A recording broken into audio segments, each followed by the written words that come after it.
Енді айтыңызшы, жәбірленуші Полатқа келтірілген жарақаттың тереңдігі қанша сантиметр болды? Айттым. Жараның кеудегі тереңдігі? Тереңдігі, иә. Иә, 12 сантиметрдің шамасында деп көрсетілген. 12 сантиметр шамасында. Жаңа бір сөзіңізде айттыңыз.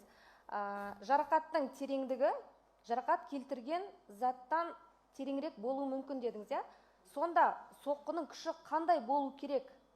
Тереңдігі, жаңағы ұзындығы тереңірек болу үшін. Көрдіңіз бе?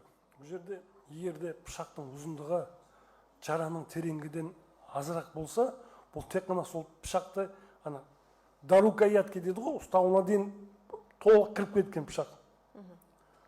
Кіріп, сосын сәл басқан ғой, кеуден сәл басылған кезде, майсын мыжылады ғой, сол мыжылған кезде пышақ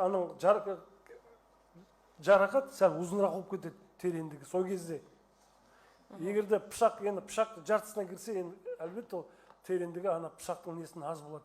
Бұл жерде пышақ толық кіріп кеткен ғой. Если, допустим, пышақтың ұзындығы 10 сантиметр болса, тереңдігі 12 сантиметр болса, бұл пышақтың толық кіргенін көрсетеді. Күшпен кіргізгенде